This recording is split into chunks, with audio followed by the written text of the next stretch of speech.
Welcome back to the شو. سیٹھی صاحب, بہت سے سوالات ہیں جو ویورز نے آپ سے پوچھا ہے, لیکن اس سے پہلے افغانستان کی سچویشن پہ آپ کا تھوڑا سا کمنٹ چاہیے ہوگا, کیونکہ سراج الدین حقانی صاحب کو آپ یاد کرتے آئے ہیں اور آپ نے بتایا کہ رزلٹ وہاں پر کیا ہو سکتا ہے اس کشمکش کا. تو پہلا جو نتیجہ آیا ہے وہ ان کے استعفے کی صورت میں آ گیا ہے, انہوں نے ریزائن کر دیا. آج ریزائن کل کیا رات کو جی, اور وہ خبریں آئی ہیں سامنے, لیکن افغان حکومت کی طرف سے ابھی تبصرہ نہیں کیا گیا. تو اس کے نتائج کیا ہو سکتے ہیں؟ ان کے تو بہت گہرائی ہے سارے طالبان کے اندر. دیکھیے, یہ بڑی, میں نے آپ سے کہا تھا کہ حقانی نیٹ ورک اور اخنزادہ صاحب جو کابل ورسز قندھار یہ معاملہ چل رہا ہے اور یہ پھٹے گا, تو پھٹ چکا ہے. اب بہت سے لوگ جو ہیں جو کابل کی حکومت میں تھے وہ چلے گئے یہاں سے دبئی, وہاں جا کے بیٹھ گئے. حقانی صاحب بھی 50 دن سے زیادہ باہر رہے ہیں, اور اس لیے رہے ہیں, پتہ یہ چل رہا ہے کہ ان کو آرڈر ہو گئے تھے ان کو ریموو کیا جائے ایز انٹیریئر منسٹر, اور ان کے ڈپٹی کو لگا دیا جائے ڈی فیکٹو پاور سارا ادھر. تو ان کو شک پڑ گیا تھا کہ میری چھٹی ہونے والی ہے یا مجھے اسیسینیٹ کر دیں گے. وہ پہلے بھی ایک اسیسینیشن, تو یہ وہاں سے نکل گئے تھے. اب یہ آ گئے ہیں واپس. یہ بہت اہم ہے یہ بات, یہ پہلی بات سے بھی زیادہ اہم ہے. یہ جو واپس آ گئے ہیں اور خوف میں چاہ کے بیٹھ گئے ہیں اور اپنا استعفیٰ اناؤنس کر دیا, it is a clear signal کہ پاور اسٹرگل شروع ہو چکی ہے. اب power struggle between at least 2 different groups. ایک گروپ ہوگا, اور میں مختصر بات کرتا ہوں اس کے اوپر اگلے ہفتے ڈیٹیل میں بات کریں. ٹھیک. ایک گروپ ہوگا Akhundzada, T T P, B L A, اور اس کو حمایت ہوگی ایران کی. Not India?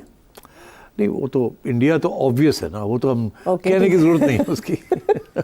چلے میں کہہ دیتا ہوں, انڈیا اور ایران ول سپورٹ ملا ہیبت اللہ گروپ. یہ ان کے جو الائز ہوں گے وہ ٹی ٹی پی ہوگا اور بی ایل اے ہوں گے. Very strong. ٹھیک, یہ 5 کا گروپ بن رہا ہے.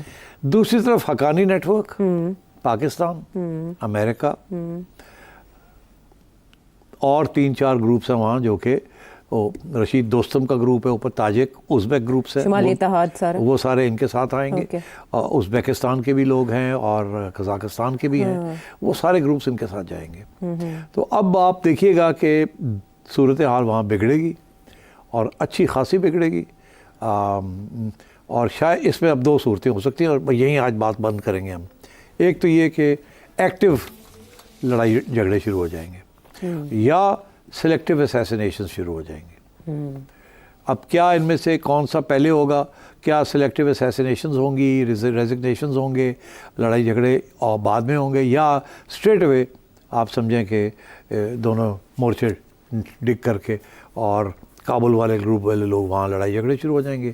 اور اخنزادہ صاحب نے تو آلریڈی اپنے بیس ایریا کو پکا کر لیا ہے, ان کو فکر ہے کہ ادھر سے اٹیک نہ آئے, تو تختہ نہیں الٹا جا سکتا ان کا. تو میرا خیال ہے کہ اب پاور اسٹرگل شروع ہو جائے گی اور یہ وائلنٹ ہو جائے گی. رجیم چینج نہیں ہوگا؟ رجیم چینج آپ سمجھے نا کہ جب یہ پاور اسٹرگل شروع ہو جاتی تو رجیم تو رہتی نہیں ہے نا. ٹھیک ہے. اب یہ ہے کہ ان تھیوری تو اخنزادہ از دا ہیڈ, مگر اب حقانی نیٹ ورک جب ہے ان کے اور ان کے ساتھی وہ ان کو نکالنے کی کوشش کریں گے اور پاور سیز کرنے کی کوشش کریں گے as head of the Taliban, تو کیا ہوگا. چلے آنے والے شوز میں سیٹھی صاحب سے جانیں گے کہ اس سچویشن کا فائدہ کون کون سی پاورز. اب آپ کے سوالوں کی باری, اور لاہور سے سب سے پہلے ہے فرا. ہر ادارے کا تھنک ٹینک ہوتا ہے, تو ہمارے ادارے کا بھی تھنک ٹینک ہوگا, تو وہ جو فیصلے 10-20 سال پہلے کرنے ہیں تھنک ٹینک نے, انٹرنیشنلی جس کی ضرورت ہے یا مقامی طور پہ جس کی ضرورت ہے, تو وہ کیوں نہیں کرتے؟ بعد میں کیوں ہمیں خیال آتا ہے کہ یہ 10 سال 20 سال پہلے ہم کر لیتے تو یہ حال ملک کا نہ ہوتا. یہ مجھے بتائیں کہ وہ تھنک ٹینک کہاں ہے اور وہ کس کے لیے کام کرتے ہیں اگر ملک کے لیے کام نہیں کرنا. تھنک ٹینک اس ملک میں تھنک ٹینکس کوئی نہیں ہے. 3-4 ہیں, ان کو تھنک ٹینک نہیں آپ کہہ سکتے.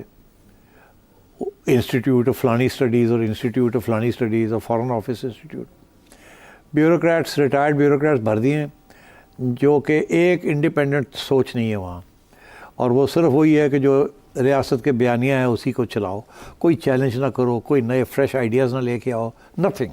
تھنک ٹینک تو وہ ہوتا ہے جو تھنک کرتا ہے. یہ ٹینکس ہیں, تھنک شنک کوئی نہیں کھاتے یہاں. یہ بالکل جسے انگریزی کا لفظ ہے سینیکیورز, مطلب لوگوں کو پارک کرنے کے لیے ریٹائرمنٹ کے بعد, تو یہ وہ کھاتے کھلے ہوئے ہیں. اس لیے کوئی وہاں انڈیپینڈنٹ ریسرچ یا تھاٹ نہیں ہے وہاں. تو اس لیے یہ کس کو فیڈ کریں گے؟ جن کو فیڈ کرنا ہے وہ ہے آپ کی national security establishment. National security establishment بڑی انٹرسٹنگ ہے. 1-2 ان کی مین تھیمز ہیں جو 70 سال سے چل رہی ہیں. وہ یہ ہے کہ India is the enemy, every thing revolves around India is the enemy. کوئی ہم نے امن کی بات نہیں کرنی, ہم نے ڈیفینس ایکسپینڈیچرز کو تکڑا رکھنا ہے, ہم نے نیوکلیئر بھی بنانا ہے, ہم نے یہ بھی کرنا ہے. تو کوئی انڈیپینڈنٹ تھنکنگ نہیں ہے. اس لیے جب یو ٹرن لینے کی بات آتی ہے یا نئی فارمولیشن کرنے کی بات آتی ہے, they are not occupied to do it. ان کے لیے بڑا مشکل ہو جاتا ہے, کسی میں ہمت نہیں ہوتی. Even a big great institution like the national defence college, جو اب یونیورسٹی بن چکا ہے, جہاں تھوڑی بہت فریڈم ہے to speak and give new ideas, مگر وہ آئیڈیاز جو ہے نا ان کو کوئی ایکسپلوریشن نہیں ہوتی وہاں. جو باہر سے لوگ آتے ہیں وہ بھی بڑا سوچ سمجھ کے بات کرتے ہیں, نہیں تو بین ہی نہ ہو جائیں. میں نے وہاں ایک زمانے میں کچھ باتیں کی تھی, اس وقت تو بڑی اس کی واہ واہ ہو گئی تھی, بعد میں مجھے بین کر دیا. آج تک میں بین ہی ہوں.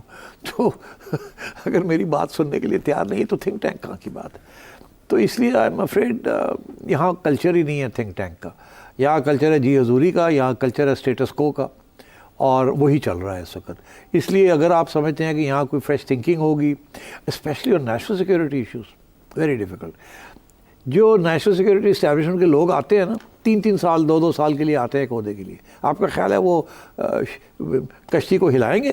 سوال ہی پیدا نہیں ہوتا. وہ تو already they are thinking of the کہ اب ریٹائرمنٹ ہے, 2 سال اسی اتھے رہنا ہے, اس کے بعد اسی جانا ہے, پلاٹ لے لیے, اے کر لیے, وہ کر لیے.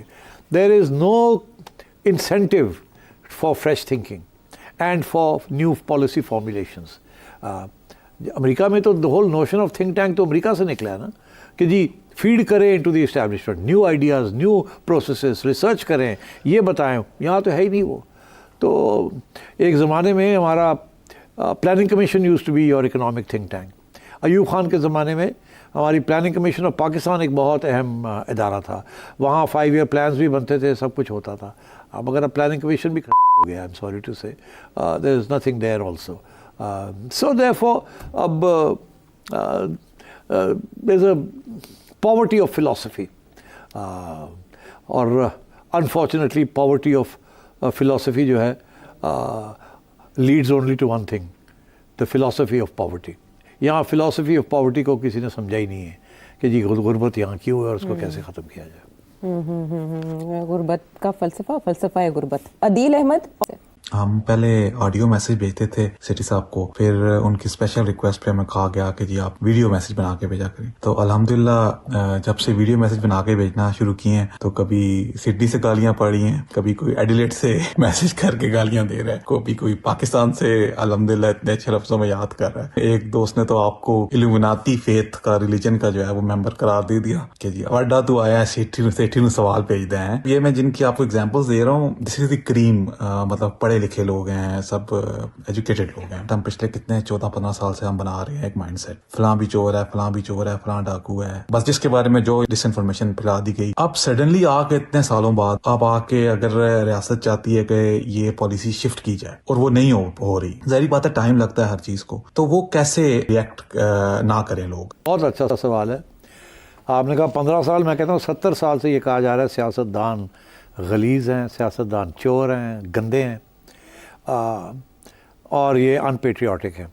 اب میڈیا کے بارے میں بھی جب تھوڑی سی آزادی میڈیا کو ملی تو میڈیا کے بارے میں بھی یہی سوچ ہے کہ جو بندہ تنقید کرتا ہے یا اتفاق نہیں کرتا ان لوگوں کے ساتھ تو وہ ان پیٹریوٹک ہو جاتا ہے. تو آپ صحیح کہہ رہے ہیں. اب یہ جو نون لیگ والے ہیں اور یہ پیپلز پارٹی والے ہیں, جب 1988 کے بعد ان کی حکومتیں آئیں گئیں, یہ ایک تو یہ کہ اسٹیبلشمنٹ ان کو چور چور چور چور, پھر یہ ایک دوسرے کو چور چور چور چور. تو اب کیا یہ سمجھتے ہیں کہ یہ جو نوجوان طبقہ جو چور چور چور چور سنتا آیا ہے وہ اب آپ کو کہے گا کہ نہیں یہ تو چور نہیں ہے, چور چور چور چور. اور خان صاحب آئے ہیں تو وہ تو انہوں نے جنہوں نے کل ٹھوکتا کہ ہے ہی چور, انہوں تو گل ہی نہیں کی جا سکتی. اور پھر آپ جب ان کو ساتھ لے کے چلتے ہیں بیکاز آپ کا اور کوئی چارہ نہیں ہے, تو پھر آپ سمجھتے ہیں کہ لوگ چپ کر کے سن لیں گے. وہ غصہ تو چڑھے گا کہ یار سانو تو تسی کیسی چور نے, ہوں تسی انہوں جفی پا کے بیٹھے ہو, اینڈ سو آن. تو آپ صحیح کہہ رہے ہیں, یہ ہماری بدقسمتی ہے. اور اسی لیے میں یہ کہتا ہوں یہ جو گھٹن ہے نا, یہ جو پروپیگنڈا ہے, یہ گھوم پھر کے آپ کے گلے پڑتا ہے. آپ نے کون سا سیاستدان ہے جس کو آپ نے پالا, نرش کیا اور اوپر لے کے آئے اور بعد میں اس کو گالی دینی شروع کر دی؟ کوئی ہے ایسا بندہ؟ ایک مجھے بتا دیں. ذوالفقار علی بھٹو سے لے کے